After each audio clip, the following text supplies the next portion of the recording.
Living Local Carolina with Katie Turner. Local trends, shopping, dining, and more. This is Living Local Carolina.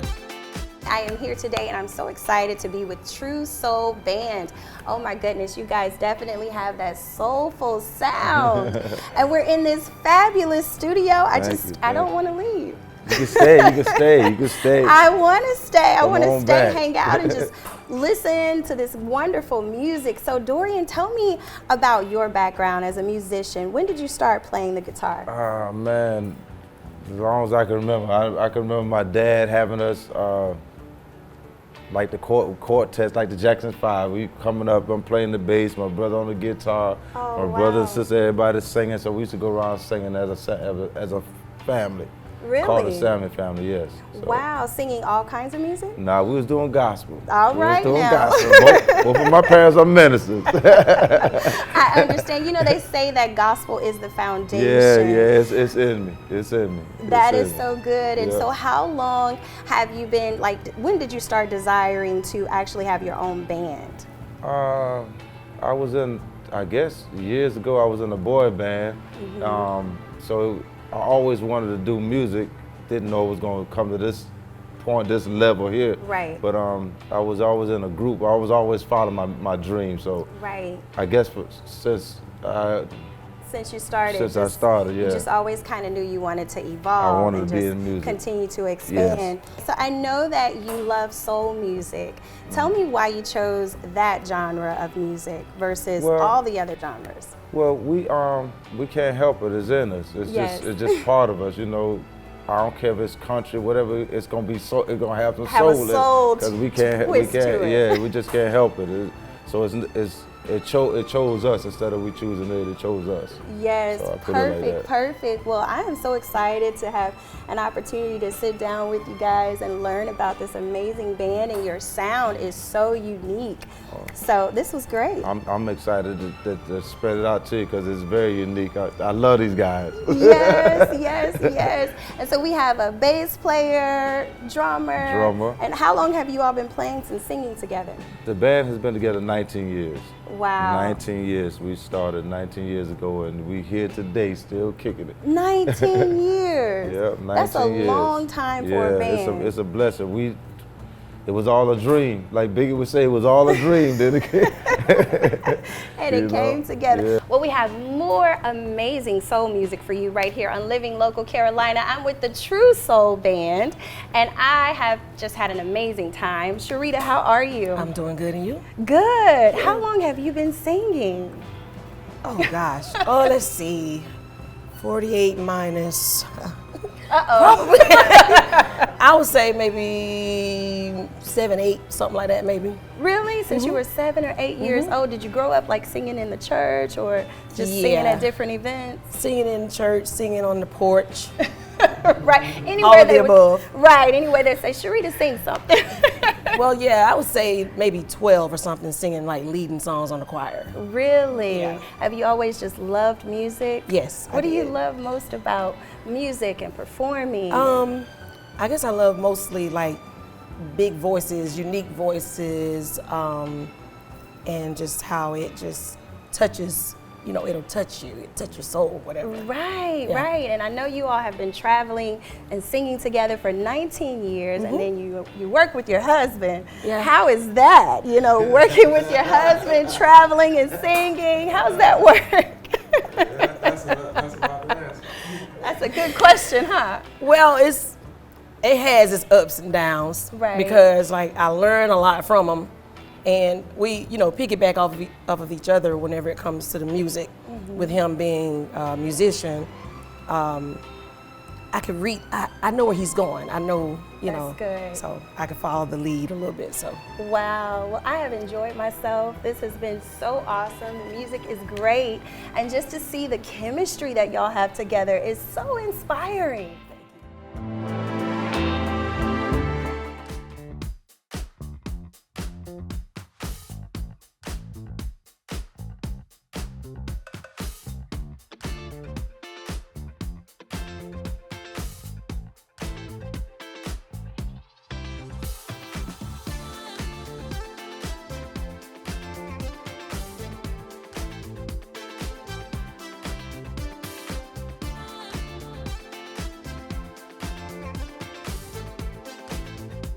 We'll be back right after this break with more Living Local Carolina.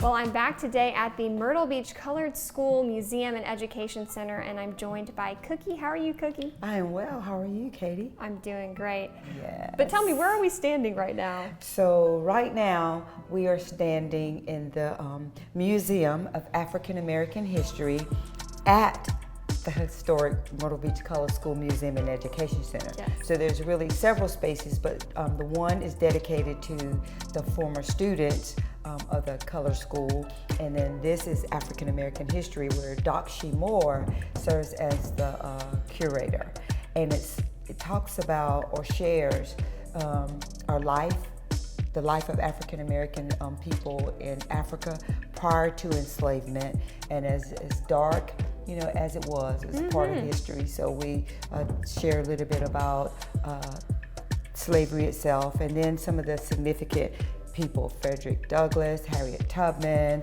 you know, all of those up into current day with President Obama, Vice President Kamala Harris. So talking a little bit about if people want to donate and help you guys out, how can they do that? Yes, so we're continuously looking for artifacts as they relate to history, and so donations can be made simply by calling us 843-918-1062, or showing up here at the museum and bringing those artifacts. Now, I will say that in order for something to be deemed museum quality or museum eligible, there was a curator, you know, for the classroom part, that a professional person, because, you know, some people brought their grandfather's shoes or their grandfather's hat, and while that is so important and so special, we did not have the space for it. So we just want people to come by, and if they think they have something, but also for locals who have pictures from back in the day that, you know, they wish to share. We're creating some things at Charlie's Place, which is one of the facilities that we manage, and it's also mentioned here in the Museum of African American History.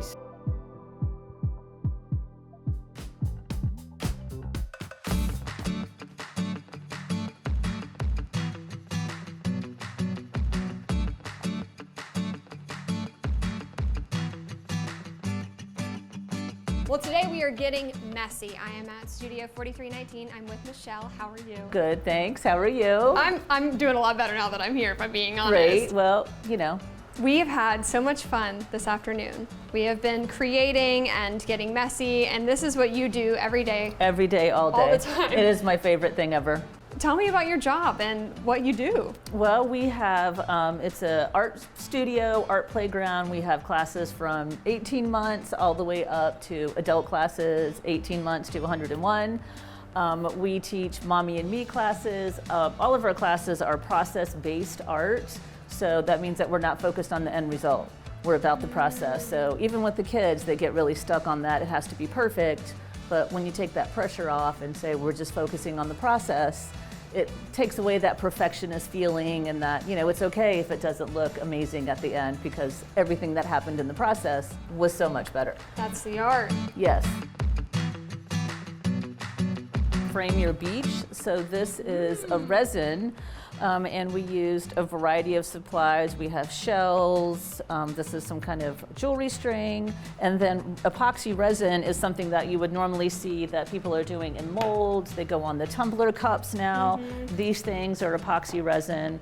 So now that will be permanently frozen in that position on your frame from the resin, because tomorrow it'll be hard as a rock. And the mermaid cannot swim. And the mermaid will be right there forever. And then you also made this beautiful coaster with some glitter and your name, and Miguel made this beautiful bowl that he's going to get to put up. And here's some other things that are the more traditional uses for resin in the arty and crafting world, but this is just kind of a next level, really more what I love, because it's combining the art with the resin.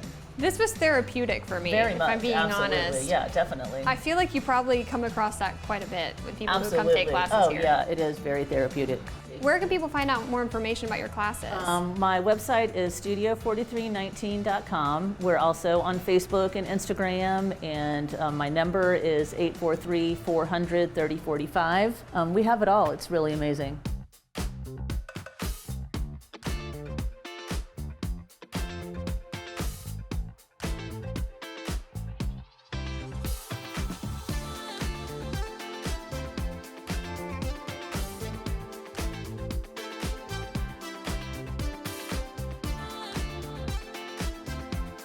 We'll be back right after this break with more Living Local Carolina. Well, today we're gonna learn some stuff. I'm joined by money coach Dana Wolf. How are you? I'm great, thank you. How are you? I'm doing awesome. You're gonna talk to me about the major components of a healthy financial plan today. Correct. What are they? Where do Good we question. begin? Good question, Katie. So there are 4 things that you really need to know about your financial health. I mean, we all go to the doctors once a year for a regular checkup, right? So we need to check our financial health as well. So we need to start off with the question, do we have a financial plan? Do we have a monthly plan like a budget? Do you have an estate plan like your wills and things like that? That's all part of your financial life. You're going to be dealing with money from the day you're born until the day you die. So having that estate plan, having a financial plan, do we need a debt reduction plan because we're in debt and we have goals that we want to meet? Do we have a tax reduction plan because we owe the IRS money or the South Carolina money, right? So that's the first section. The second section goes into what I want to call the funding, the things that we're going to fund in the future, all right? So we need to fund college education for our children. Maybe we need a wedding fund. Maybe we have some long-term goals like retiring at the age of 55, and so we want to fund our retirement. So that's another segment of your financial life. The third section would be more along the lines of legacy building. Okay. Are we teaching our children about finances? Because that's a huge one, okay? Are we teaching our children about our finances? Are we giving our financial wealth and building a community that we're leaving a legacy, where we're using our money for the good? So those are the first 3. And then the fourth thing is insurance. There are so many different types of insurance out there, and you really have to ask yourself, do I have the right insurance? Do I need insurance? Do I have homeowners or auto, renters? Do I have life insurance? Do I have health insurance, disability insurance, long-term care insurance? And there's so many out there that you really have to look at them each year and say, do I have the right coverage? Do I need more coverage? Things of that nature. So there's 4 different little pots, okay? So we've got our planning for the future pot, where we're funding things for the future. We have our now pot, and then we have our legacy pot, and then the insurances that we need to make sure that we're covered. And you were saying this sort of thing, you should do a little checkup every You year. do. How do you do that? It's the same way with going to your doctor, right? So at the first of the year, you might look back and say to yourself, where did my money go? Or you may do that on April 15th when you're doing your taxes, right? Yep. But pick a time of the year.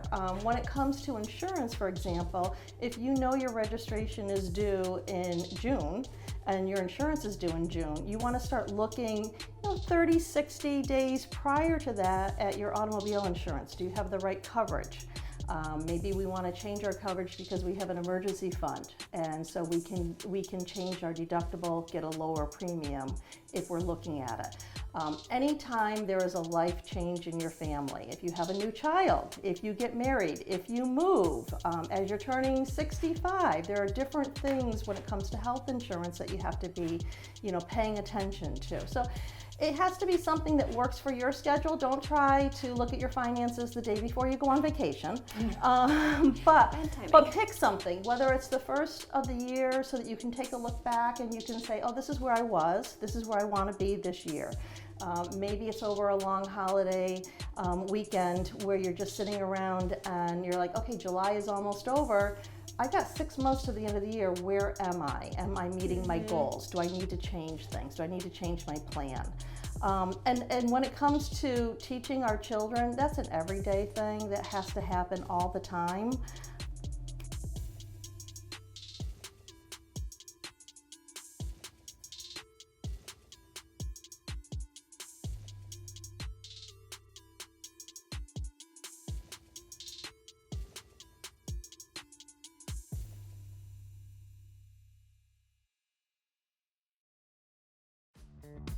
Don't forget to like our page on Facebook and follow us on Instagram and Twitter. How to use the QR code. Just open the camera app on your smartphone, iPad, or tablet. Point your device at the QR code so the QR code appears on your screen. Your device will recognize the QR code and show you a notification. Click that notification and you'll come to our website.